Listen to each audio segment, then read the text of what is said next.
objektif secara forensik. Silakan.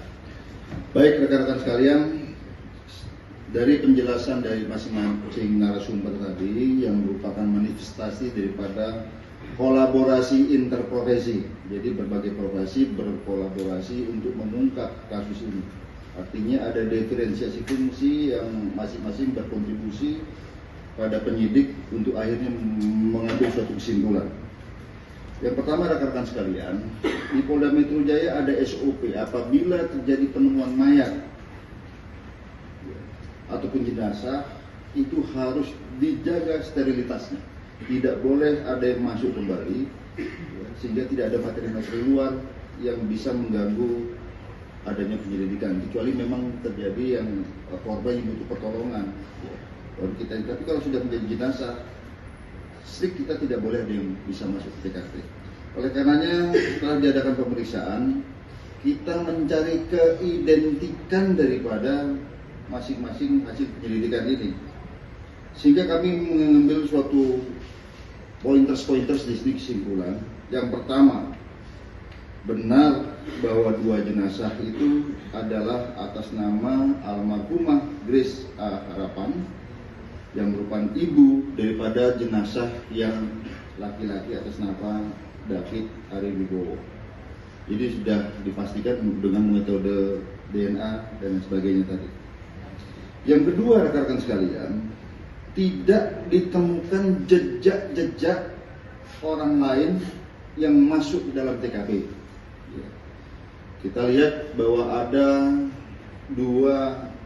hanya ada dua DNA yang ada di rumah itu, yaitu atas nama Nyonya Grace dan atas nama David di situ, termasuk yang ada di laptop dan HP, di mana kami menemukan petunjuk penting isi daripada laptop yang mungkin pernah kami sampaikan, to you whomever, dan juga HP yang kita temukan pernah ditulis pada tanggal 23 Februari 2017.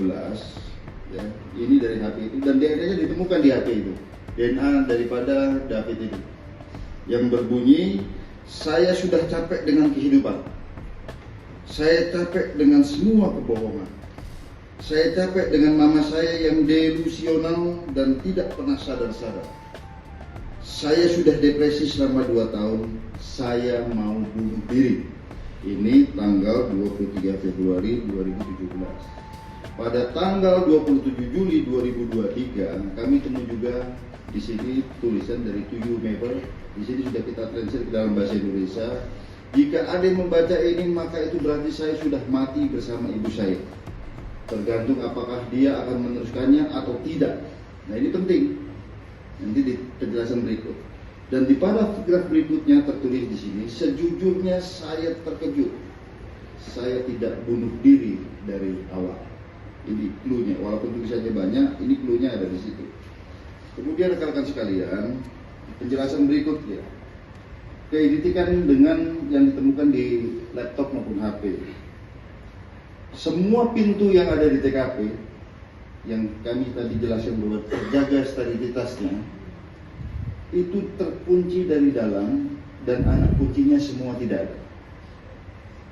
Dan semua pintu ditutup tuh jendela-jendela dengan plastik dan dikasih splaster, termasuk yang ada di TKP. Ya, jadi TKP itu jenazah itu ya, ukurannya itu 1,8 kali 1 meter sempit ya. Itu ditutup semua jendela-jendela kamar mandi sempit itu, dan ditemukan di sini bantal atau senderan ya, termasuk Nyonya Grace maupun David ini semua di belakang sudah seperti dipersiapkan bantal untuk berdiam mengurung diri dalam kamar mandi itu ataupun ruang tersebut. Ya. Kemudian itu juga terkunci dari dalam, sehingga pada saat tim olah TKP datang itu terganjal oleh jenazah David. Jadi bisa diperkirakan oleh rekan-rekan sekalian bahwa memang ini dikunci dari dalam, terganjal oleh jenazah, semua ditutup dan tidak ada DNA lain kecuali DNA atas nama ibu dan anak. Dan kemudian rekan-rekan sekalian, di dalam TKP kamar mandi ditemukan 2 dupa besar, arang, ya, dan juga senter. Tadi kami sempat berdiskusi dengan tim psikologi forensik, ternyata metode bunuh diri ini juga pernah ditemukan di Jepang, di mana yang bersangkutan juga sering menggunakan internet, ya, yang identik dengan negara Jepang itu. Kemudian rekan-rekan sekalian, tidak ada barang-barang yang hilang. Kami selusuri, benar nggak? Apakah ada tindak pidana lain? Apakah pencurian dengan kekerasan? Tidak ada barang-barang berharga yang hilang, tetapi barang-barangnya berkurang. Mengapa? Karena ternyata dalam kurun waktu tertentu ini barang dijual, dan kita sudah periksa pembelinya. Ini hampir sama dengan yang terjadi di Kalideres. Ini dijual. Kemudian ini tidak ada racun, ya, tidak ada racun sebagaimana hasil pemeriksaan tadi. Kemudian juga tidak ada tanda-tanda kekerasan tadi sebagaimana dijelaskan, baik di TKP tidak ada bercak-bercak darah, bahkan pakai alat canggih kalian tahu itu apakah ada bercak-bercak darah, ternyata tidak ada. Dari jenazah maupun seputaran TKP tidak ditemukan bercak darah, berarti tidak ada tanda-tanda kekerasan. Kemudian sebagaimana yang kami sebutkan tadi, rekan-rekan sekalian, memang sudah ada indikasi awal daripada 2 korban ini untuk melakukan bunuh diri.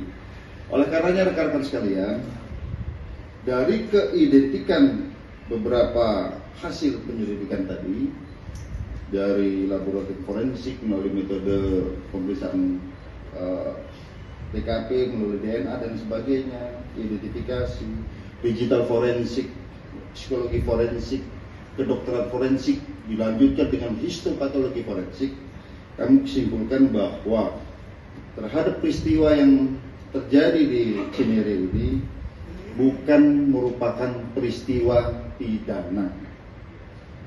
Disimpulkan bukan merupakan peristiwa pidana, sehingga disimpulkan juga di sini bahwa mereka adalah melakukan bunuh diri ataupun suicide dengan cara mengurung diri di ruangan sempit seluas 1,8 kali 1 meter itu dengan tinggi 2,3 meter, ya, ditambah lagi 2 dupa yang dibakar itu.